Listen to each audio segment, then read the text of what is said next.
Have you ever felt just completely swamped by your emotions? Like you wish there was just an off switch for all that stress or anxiety or sadness? Oh, absolutely. We've all been there, I think. That feeling of wanting to just stop it. Exactly. Well, here's the fascinating thing. We might not have that literal off switch, but we actually have something, well, even better, a really sophisticated internal system for regulation. And that's exactly what we're diving into today. We're drawing from some incredible new work, sharing discoveries, and really powerful, sometimes surprising stories about how people manage their emotions. Yeah, this work comes out of a lab that's really focused on the why questions, why do we feel this way? Okay. So our mission here is to pull out the most important nuggets of knowledge from these sources for you. Think of it as your shortcut to getting really well informed on managing your own emotional life. Because really, managing our emotional lives, it's not just a challenge we face as humans, it's maybe one of the biggest ones. It really is. But the crucial part is we're actually incredibly equipped to handle it, even if we don't always realize what tools we have. Mm.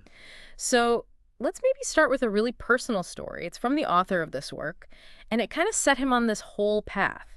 His fascination with emotions really goes back to his grandmother, Dora. She was a Holocaust survivor. Yeah, it's a powerful starting point. Imagine being a child and hearing those stories. How could it not shape your thinking? Absolutely. I mean, the things she went through. It's hard to even comprehend. Dora was literally lined up to be shot with her family. Her husband, Izzy, somehow convinced a guard to let her run for it. Unbelievable. She ended up hiding in a forest bunker. The snow was apparently so deep, no one could get in or out. Later, after they got separated, she found Izzy again. His head split open by a rifle butt, blood frozen on his skin. Oh my God. They had to creep through fields in winter, begging for shelter, always afraid of betrayal. So for the author, as a kid, the question was just, how? How did she endure that? And then how did she go on to have a normal, happy life? Right, that's the core question. He saw her survive, thrive even, despite these horrors. And he noticed she mostly bottled it up, except for maybe one day a year when she'd talk about it. Mm-hmm. So he wondered, how does she do that? How does she manage? And that question, that fundamental how, stuck with him. 35 years later, he's directing the Emotion and Self-Control Laboratory, asking those same why questions. It really puts our own struggles into perspective, but it also highlights how long humans have been trying to figure this out. Managing emotional distress isn't new. Not at all. We're talking ancient attempts. There's this Incan skull from way before the 16th century, and it has these four, quote, surgically precise incisions. Wow. So early and probably painful attempts at intervention. Exactly. And even much more recently, think about the mid-20th century, the era of frontal lobotomies. Right. It shows a kind of desperation, doesn't it? How far people would go for relief. It really does. And it makes you reconsider that whole off-switch idea. Yeah, that maybe we don't actually want one. Well, maybe the idea is flawed. Because emotions, they aren't a bug in our system. They're functional. Even the difficult ones, the ones we don't like. Okay. We evolve to experience them because they help us navigate the world. They're a feature, definitely not a flaw. A feature, not a flaw. I like that. So they serve a purpose. A huge purpose. They're like a fulcrum of action, as the author puts it. They influence our decisions moment to moment and shape our whole lives. Can you give an example? Sure. Think about huge historical achievements. Shah Jahan builds the Taj Mahal that's driven by love, right? Mm-hmm. Qin Shi Huang builds the Great Wall, largely driven by fear. Harriet Tubman leading the Underground Railroad, fueled by this intense desire for freedom. So emotions aren't just background noise, they're drivers. Absolutely. There's that great quote by Carl W. Booner, "They may forget what you said, but they will never forget how you made them feel."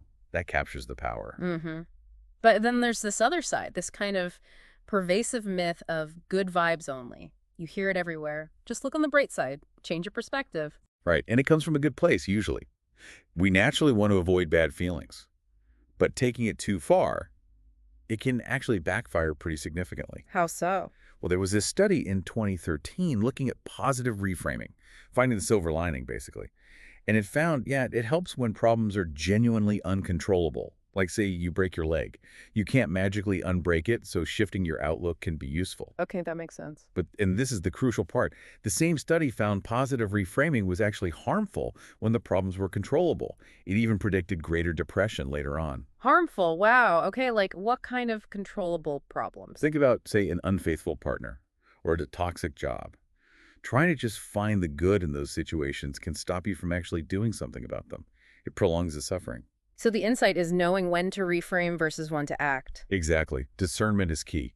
And even those so-called negative emotions like anxiety or guilt, they're actually really sophisticated tools. Ah, Well, feeling guilty because you forgot a friend's birthday. That motivates you to call them to make amends. Feeling anxious about a big presentation, that can push you to prepare better. okay, yeah. They're not flaws. They're like these remarkably sophisticated sets of software programs designed to help us reach our goals. It's almost like we're born with this amazing musical instrument, our emotions, but nobody ever teaches us how to play it properly. That's a great analogy. Yeah. Most of us just fumble through relying on intuition, maybe what our culture taught us, or just plain luck. We hit wrong notes. Instead of making music, Right. And the research really shows how high the stakes are.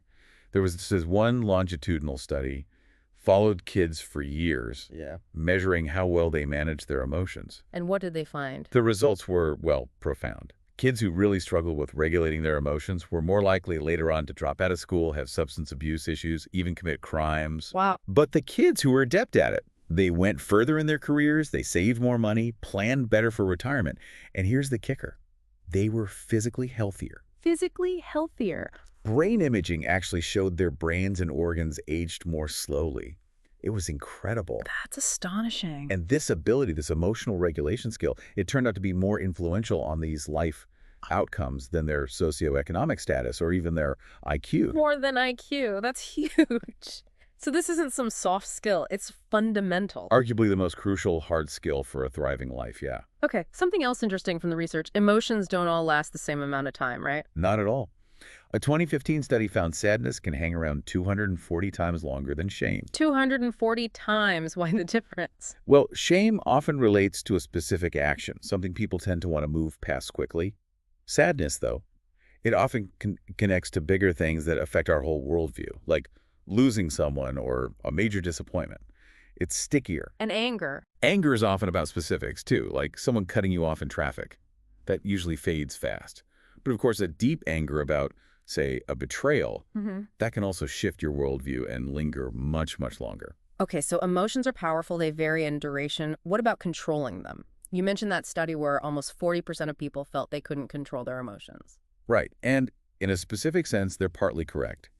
The initial trigger, the event that sparks the emotion, like seeing a child run into the street or getting stuck in traffic, that initial surge is often automatic, uncontrollable. So if the trigger is automatic, where does our control come in? Where's our power? That's the key. Our power lies in what happens after the trigger. We can't always stop that first wave, but we have this amazing internal toolkit to shift our emotional experience once it's started. Okay, let's unpack that. The internal toolkit, what's the first tool? The first one is using sensory experiences. This is often seen as the most, well, effortless shift. Effortless. How does that work? Our senses touch, taste, smell, sight, sound. They tap into these really ancient primitive pathways in the brain.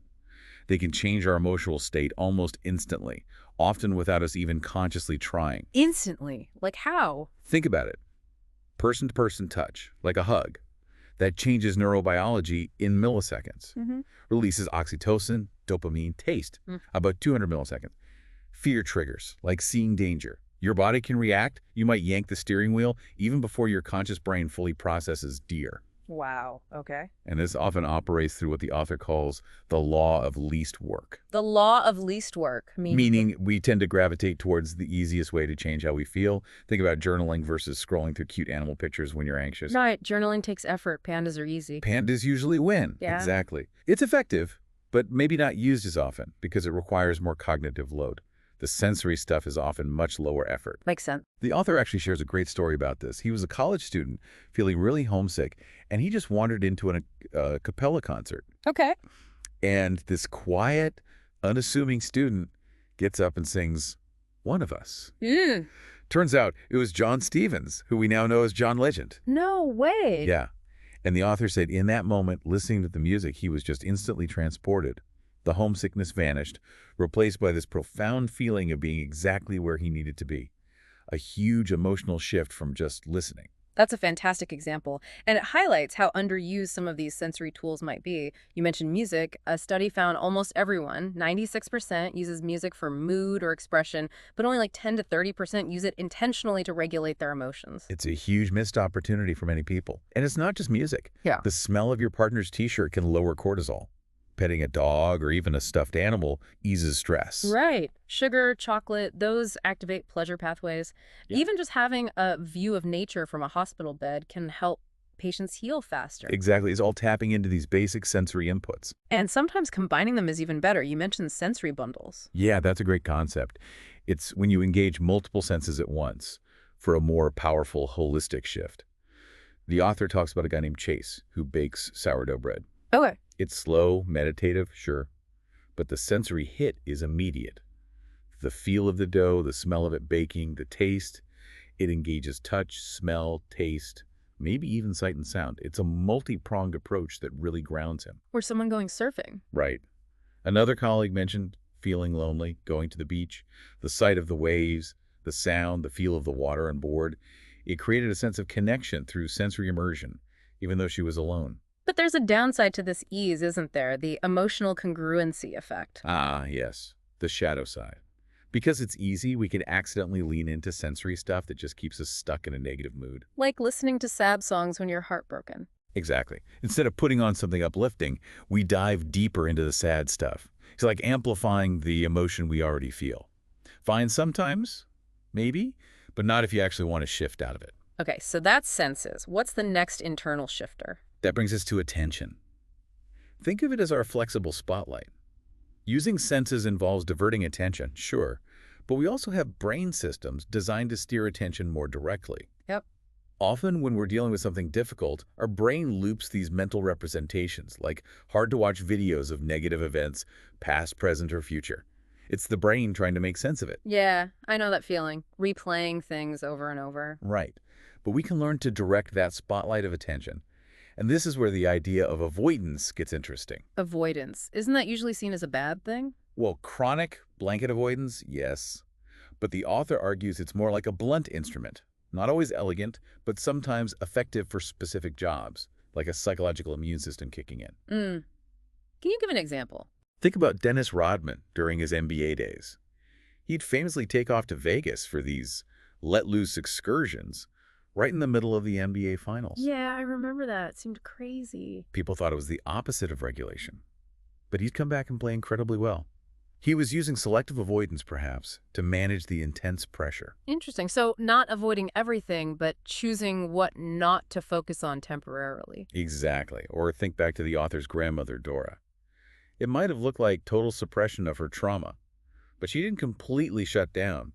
She chose when and with whom to engage with those memories. That's flexibility. Okay. There's a researcher, George Bonanno, who studied 9/11 survivors. He found the best predictor of resilience wasn't just being able to express emotion or just suppress it. It was the ability to do both. He called it psychological flexibility, like being able to do mental push-ups and pull-ups. Push-ups and pull-ups. I like that. So it's about having that range, knowing when to engage and when to disengage your attention. Precisely. That flexibility is key. Okay, so we have sensation and we have attention. What's the third internal shifter? The third one is perspective. If attention is about what you look at, perspective is about how you look at it. It's more than just looking on the bright side. Oh yeah, much more. It's about consciously changing your vantage point. There's this incredible, terrifying story about the American astronaut Jerry Linenger on the Mir space station. A fire broke out. Oh, wow. In space. Yeah. What? And smoke doesn't rise in zero gravity, right? So it just filled the station instantly.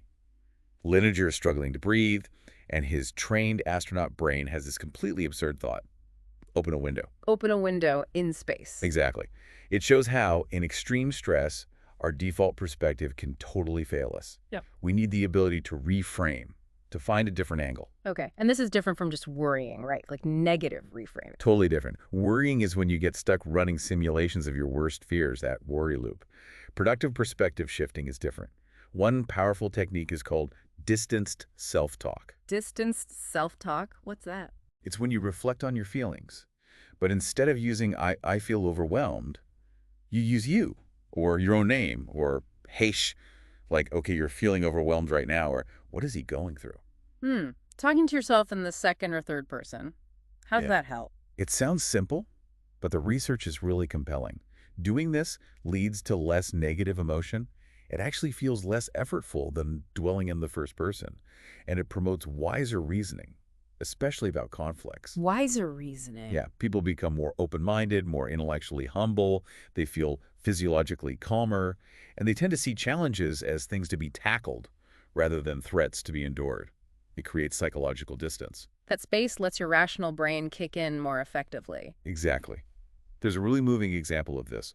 Vic Stretcher lost his 19-year-old daughter, Julia, and fell into a deep depression. Oh, that's terrible. One morning, he's out kayaking on Lake Michigan, just lost in his grief. And suddenly, he hears this voice, sounds just like Julia, saying, "Get over it, Dad." And in that instant, he kind of saw himself from the outside. This guy in his underwear, in a kayak, just consumed by his own pain. That tiny shift in perspective, seeing himself through her imagined eyes, basically saved his life. It set him on a new path focused on purpose. That's incredibly powerful, just shifting the viewpoint. We see it in other places too. Paul Kalanithi, who wrote, "When breath becomes air," facing his terminal diagnosis, he sometimes referred to himself in his writing as a young man. Creating that distance helped him make meaning out of an impossible situation. So it's not about denying reality. Not at all. It's about using this natural human ability we mentally time travel all the time for planning, problem solving, innovating, trying to force ourselves to always live in the present, actually goes against our biology in some ways. Perspective shifting gives us these psychological lifeboats when things get really tough. Okay, so that's the internal toolkit. Sensation, attention, perspective, powerful stuff we carry inside us. Always available. But we're not islands, right? The world around us must play a role too. Absolutely. No one's a closed system. Our environment, the people we're with, the culture we live in, they profoundly shape our emotions. And they can even trigger those internal shifters we just talked about. Okay, so let's move to the external toolkit. What's the first one there? The first external shifter is spaces, basically, curating your environment. Spaces, like our physical surroundings. Exactly. Think about Laurie Santos, the happiness expert from Yale. She shared how she was really struggling with depression herself. Overwhelmed, irritable. Even the happiness expert gets depressed. Right. It shows how powerful these forces can be. But then she made a big change. She took a sabbatical and moved to Cambridge. A change of scenery. It was more than that. It wasn't just less work. The change of environment itself shifted her perspective. She started reconnecting with her old self, saw new possibilities, realized she wasn't trapped. It led her to step down from a demanding role she thought she had to keep. The new physical space opened up a new mental space. That's fascinating. So changing your environment can really change your outlook. Definitely. Another example was a soldier named Sean deployed overseas. He used a 5-day visit to what he called a resonant place, somewhere meaningful to him as a powerful reset. And it doesn't have to be big moves, right? It can be small changes to our immediate space. Absolutely. You can consciously remove things that trigger unwanted emotions. The author mentioned boxing up leftover pizza so he wouldn't feel guilty eating it later. Huh.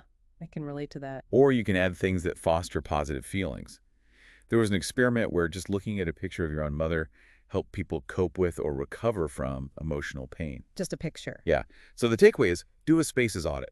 Look around your home, your office. What can you tweak, add, or remove to consciously shape the emotional climate of your space? Even small changes can add up. Okay, spaces. What's the next external factor? Next up is people, the currents of connection. This one's huge. Because emotions are contagious. Totally. Like a virus, the author says. Yeah. You know how one person's negativity can just tank a whole meeting? Oh, yeah. Or the opposite, how a calm emergency responder can completely change the feel of a crisis situation. Exactly. So other people influence us constantly. Mm. And they help us regulate in two main ways. First, through empathy and validation, just feeling heard and understood. Mm-hmm. And second, by helping us shift our perspective, offering a different viewpoint. But venting isn't always helpful, right? You mentioned co-rumination. Right, there's a pitfall there. Just endlessly rehashing negative stuff with a friend who only agrees with your gloomy outlook or someone who makes you relive every painful detail. That can actually make things worse. It just digs the negative groove deeper. So seeking support is good, but it needs to be productive support. Ideally, yes. Someone who can validate and maybe gently offer a different perspective or help you problem solve. Okay. Now, what about social comparison? We're always told comparison is the thief of joy. Yeah, that's Oh. common advice. And it's true that most of our spontaneous comparisons are upward. We compare ourselves to people doing better, and it often makes us feel bad. However, the research suggests comparison isn't inherently bad. It can actually be harnessed constructively. Specifically, comparing yourself to someone who is faring worse, downward comparison, can sometimes provide comfort, strength, a dose of optimism, or even motivation. Really, downward comparison can be helpful. It seems so in certain contexts. Like a student feeling overwhelmed might find motivation by thinking about family members dealing with grief who still manage to get up and function each day. It provides perspective. So the nuance is key. It's not if we compare, because we all do, but how we compare and how often, and realizing it's just one piece of information, not the whole story. Precisely. It's about using it strategically, not letting it dominate. Okay. And another aspect of people is giving. Yes, the power of giving. This really challenges the notion that humans are purely selfish. Study after study, even during the heightened stress of the COVID pandemic, found that spending money on others consistently boosted people's own happiness more than spending it on themselves. That's counterintuitive for some, maybe, but it makes sense emotionally. It does. Helping others activates positive circuits in our own brains. It connects us. So understanding these social dynamics, contagion, support, comparison, giving, lets us be more intentional about our connections, both for ourselves and for others. We can be better emotion regulators for each other. Exactly. Which leads us nicely into the final and perhaps biggest external shifter. Which is? Culture. The author calls this the master switch. It's a master switch. Why? Because culture is like the air we breathe. It influences all the other shifters we've talked about, the music we like, the food we eat, our philosophies about feelings, the way we design spaces, how we relate to people. It's the whole context. It embodies the ideas and practices a group passes down about how to live, how to thrive. Okay. And what makes up a culture, according to this work? Three main things. Yeah. It's beliefs, what the group holds to be true. It's norms, the unwritten rules of behavior, and its practices, the rituals and routines. Beliefs, norms, practices. Got it. There's a fascinating example from anthropology. Jean Briggs lived with the Utku Inuit people. Expressing anger was basically taboo in their culture. Really? No anger. Very little, outwardly. Briggs once got angry at some visiting fisherman who damaged a community canoe. Rationally, maybe she was justified, but the Utku response. They completely ostracized her. Even though she won the argument, she violated the cultural norm, and the social consequences were severe. Wow. That powerfully shows how norms dictate emotional expression. Absolutely. And maybe the biggest cultural force related to emotion is religion. Religion. Yeah, the big kahuna, the author says. Something like 84% of the world's population identifies with a religion. And religiosity consistently correlates with better health outcomes, less depression, more meaning in life. And how does religion do that through the culture lens? Through all three components. Beliefs. Maybe a belief in a higher power, or that emotions are controllable. Norms, like norms of acceptance, forgiveness, gratitude. Practices. Things like prayer, meditation, community rituals, services. It's a comprehensive cultural package for emotional well-being for many people. Okay. And we can apply this idea of culture beliefs, norms, practices to smaller groups too, like families or friend groups. Definitely. A family might have beliefs about vulnerability, norms about how conflicts are handled, and practices like family dinners. A group of friends might value being there for each other. That's a belief. They need norms like checking in and practices, maybe a regular get-together to make that value real. So we can consciously nurture positive cultures in our own circles. Yes. But what's even more exciting, maybe, is the idea that we can change existing cultures. Change a whole culture. Well, think about organizations. Pippa Grange worked with England's Football Association after some big disappointments. She focused on building psychological safety, changing norms around vulnerability, even using fun practices like racing on inflatable floaties to build connection and resilience. And it worked. It seemed to contribute to a major turnaround. Or Dara Khosrowshahi taking over Uber. He explicitly revised the company's core values to shift a toxic work culture. Right, changing the stated beliefs and hopefully the norms followed. Exactly. And Google's Project Aristotle is another famous example. They studied hundreds of teams to figure out what made the successful ones tick. And what was it? The smartest people. Nope. It wasn't who was on the team, it was the team's culture. Specifically, norms of psychological safety. Things like equal speaking time in meetings and high social sensitivity people being attuned to how others felt. So the culture, the norms, enabled success. That was the key finding. So the big insight here is that culture isn't just this fixed thing we inherit, it's a blueprint. And by understanding its components, beliefs, norms, practices, we can better navigate the cultures we're in, evaluate them, and even take steps to change them. Wow. Okay, so we've got this amazing toolkit, internal shifters like sensation, attention, perspective, and external ones like spaces, people, and culture. That's a lot. It is. It's a rich set of tools, but just knowing about them, Mm. that's only the first step, right? Right. The challenge is putting them into practice, making them automatic almost. Exactly. Moving from knowing to doing. And there's a really practical framework for that. Okay, what is it? It's called WOOP-OP, W-O-O-P. Whoopee. Like whoopee? Yeah, kind of memorable. It stands for Wish, Outcome, Obstacle, Plan. It's a technique based on research by Gabriel Oettingen, sometimes called mental contrasting. Mental contrasting. Okay, break down whoopee for us. Sure. First, wish. You vividly fantasize about what you want to achieve or how you want to feel. Really picture it. Okay. Second, outcome. Imagine the best possible result of achieving that wish. How will it feel? What will be different? Really savor that positive outcome. Wish, outcome. Got it. Positive focus so far. Right. But here comes the crucial contrast. Third, obstacle. You identify the main internal obstacle that could get in your way. What is it within you that might stop you? Ah, okay. Confronting the potential problem. Exactly. And finally, plan. You make a specific plan to overcome that obstacle using an I-then structure. If obstacle arises, then I will action to overcome it. Wish, outcome, obstacle, plan. Woo, woo. Why is this structure so effective? Because it forces you to bridge the gap between your dreams and reality. It combines positive thinking about the goal, wish, outcome, with a realistic look at the challenges, obstacle, and a concrete strategy, plan.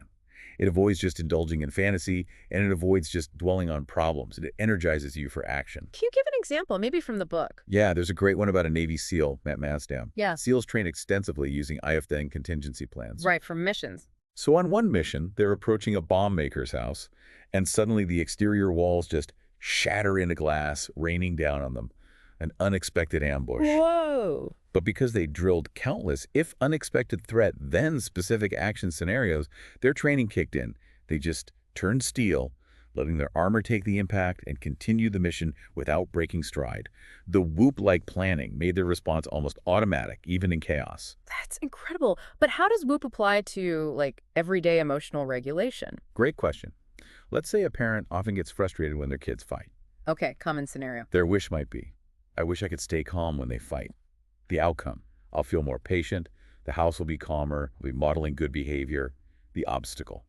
My internal obstacle is I immediately feel overwhelmed and want to yell. The plan. If the kids start fighting and I feel that overwhelm rising, then I will take a deep breath, zoom out mentally, remind myself they're kids learning social skills, and get their attention calmly before reacting. Then I will. Okay, that makes it very concrete. Exactly. It takes the abstract goal and connects it to a specific trigger and a specific response. Research shows using Whoop significantly improves people's ability to achieve goals and boosts emotional well-being. That's a really practical tool.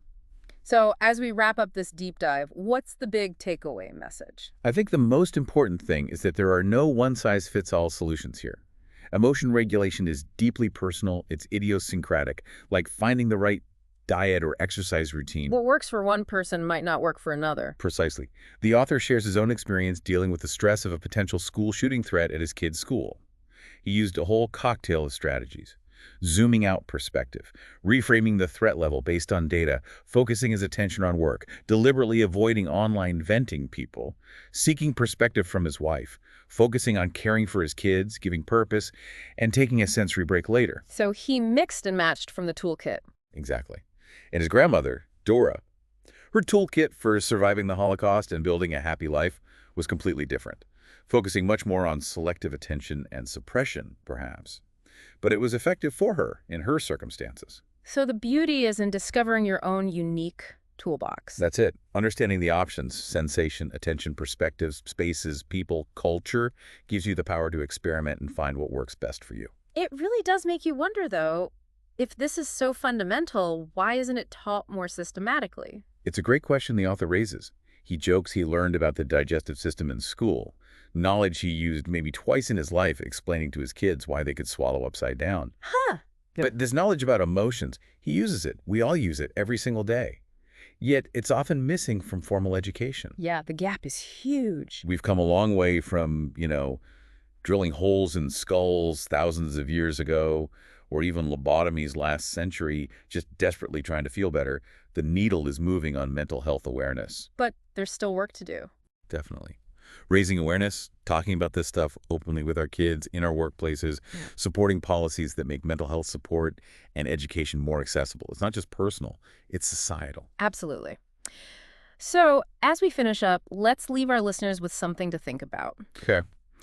If our emotions truly are like this incredibly powerful, complex instrument, maybe an emotional Stradivarius, and we now have this blueprint, this understanding of the internal shifters and the external influences, what's one small intentional practice you can try this week? Just one thing from this toolkit to start playing that instrument a little more skillfully for yourself and maybe for the people around you too.